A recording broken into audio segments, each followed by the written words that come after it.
Bridgerton fans are super lucky because this show's got everything. Steamy romances, power couples, boss-level queens, and its own version of Gossip Girl. So everything, except the Duke of Hastings. Yep, the guy has practically vanished off of Regency England, and all we've got is the first season to show for him. This is why fans have now started asking for a recast of the character. Want more info? Keep watching this video to find out. First, where is the Duke gone off to? Nowhere near the Tun, that's for sure. This is why in the past season, we saw Daphne performing her Duchess duties alone with no Duke in sight. No judgments, but it does look odd plot-wise as well. Let's not forget, these guys had the craziest romance in the first season, one that shook the Tun to its core. So now that Daphne is alone in London, it looks off and doesn't fit the narrative their character built previously. But sadly, Regé doesn't care. Okay, that's a bit harsh, but honestly, the guy's adamant he doesn't want to come back. And considering the show's got a good number of seasons ahead, there has to be a Duke. Otherwise, what's the point? Granted, RJP did say the show's free to recast the role. But guys, what about our hearts? Can we even accept a new face replacing our Season 1 heartthrob? Not really, but it seems like it's inevitable. We had our separate rooms.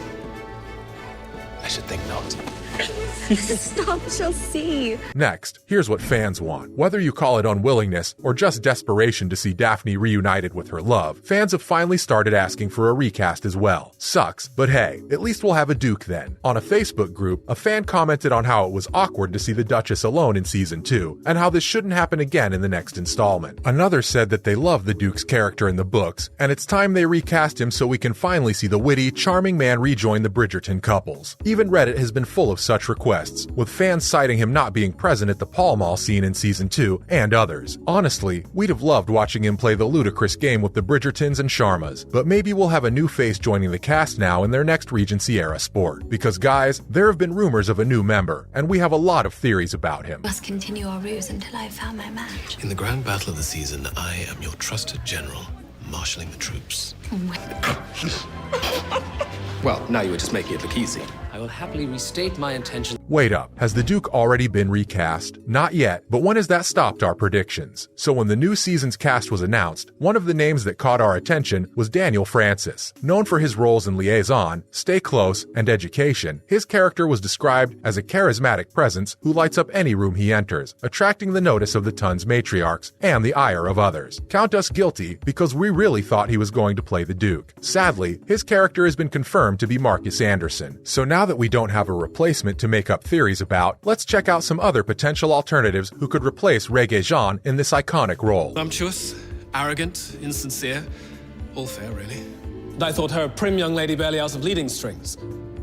Not to mention the sister of my... First, there's Michael B. Jordan. That's a big name, we know, but can't you picture it? That's one beautiful man replacing another, and we definitely wouldn't be complaining if it happens. We think Jordan's looks and behavior can fit perfectly in the role. Of course, he may be too big a star to grace our screens as Simon Bassett, and he'd probably have some scheduling clashes, considering all the projects he's got on his plate. But we can dream, can't we? After that, Lucien Le Viscount. Guys, the guy even has Viscount in his name. Doesn't that make him a perfect match? Jokes aside, the Emily and Paris actors got all the credentials to fit into the Duke's shoes. Good looks, undeniable charm, and a smile that can make the Tun swoon. Let's not forget John Boyega. Get out. More like get in and get going as the Duke, man. Boyega is another obvious choice that we think could make a great Simon. He's smart, he's witty, can be fierce when needed, and has acting chops that can definitely match up against the existing cast of the show. And think about it. This show could be a happy break from all the thrilling films he's starred in so far. Up next is Jacob Anderson, our very own Grey Worm in Bridgerton. Yes, please. His romantic arc in Game of Thrones may have started quite later, but let's not forget that even that was steamy enough to blow our minds. So if he ever starred in Bridgerton as Simon, we think he'd do pretty well. Fifth on our list, Daryl McCormick. Now don't tell us you can't imagine him as the Duke. The Irish actor's got the looks, charm, height, and all the acting skills to take over the character perfectly. He's even got some historic acting experience, thanks to his work in Peaky Blinders. We think he could be another dark and broody hero we could see as our next Duke of Hastings. But while we may have enough alternatives to act in this iconic role, the question remains, what if he isn't cast and Daphne remains, well, alone in the third season too? Following that, here's what could happen in Season 3. So there are two scenarios. One, Daphne would still be alone, aiding Penn and Colin to their love match and enjoying her new friendship with sister-in-law Kate. But guys, in the books, Lady Whistledown's reveal happened at a ball thrown by the Duke of Hastings. Sure, the show may have taken its liberties to veer off from the books, but But will they change such a crucial moment? This brings us to our second option, the Duke's return. The show could easily mark it off as a trip to international waters because we all know how worldly he is. If that happens, maybe he could have a bigger role in bringing Paul in together than we think. Whatever happens, one thing's for sure, we're totally hyped to see Colin and Penelope's story next year. Oh, and speaking of Penelope, did you know Bridgerton isn't Nicola Coughlan's first acting job with some of the show's cast? Turns out the cast connects way back from her recently wrapped project, Derry Girls. Dreams are grander than you let on, then. Yes, they are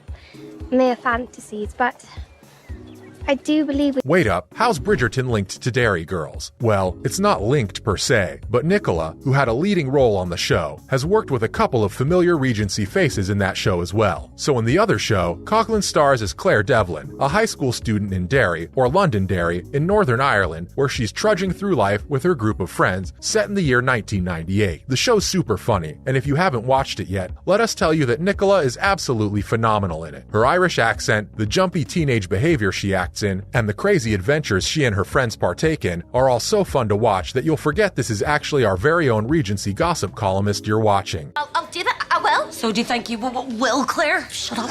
And then there, we have to stick together, okay? We have to... And a fun fact is, she's worked with 2 other Bridgerton actors in that show too. Who, you ask? Well, first, there was Callum Lynch. It's Theo, guys. Guess he knew Lady Whistledown long before any of us did. Maybe that's why he's ready to keep her secret. Anyway, in Derry Girls, he plays John Paul O'Reilly, a fellow high schooler, Claire's friend, Aaron's high school crush, who had kissed her on the cheek and passed out in a puddle of his own puke. Well, that's not a pretty picture for Theo, is it? He appears in the episode The Prom, where he's shown breaking up with his model girlfriend, who's rumored to be starring in the next season of Baywatch. Claire, Aaron, and the group approach him after the breakup, and she asks him to prom, where he doesn't show. Well, that sucks, but we hope he doesn't do the same to poor Eloise in this show. After that, So awkward since we broke up. For fuck's sake, Aaron, I kissed you on the cheek at Carrie Coyle's 16th birthday party. we have Jamie Beamish. Remember back in season 1 when Daphne was being pursued by Lord Nigel Burbrook, who then had a fight with the Duke when he tried to attack her? That's Jamie Beamish, who was a Derry Girls regular playing Kieran in seasons 1 and 2. Just look at the difference between both characters. It's a surprise fans even recognized him in his Bridgerton look. Anyway, in Derry Girls, he plays the love interest of Claire's friend Orla's mom, who later dumps him in a super funny sequence you'll only understand if you watch the show. All in all, Beamish was a really entertaining part of Derry Girls, and it would be a shame if you missed his act in the comedy drama. So there you have it, the 3 actors who've been together from their days in Londonderry. Sure, they may not have much connection in Bridgerton, but hey, isn't it cool to see that these guys know each other from such a long time ago? 5, please. And have you got your wee docket there? Yeah, I do, yeah. It's a wee red slip of paper about JB. That's a wrap for this video. What do you think of Simon Bassett's recast requests? Let us know in the comments below. Make sure to give this video a thumbs up and subscribe to our channel for more videos like this. See you in the next one.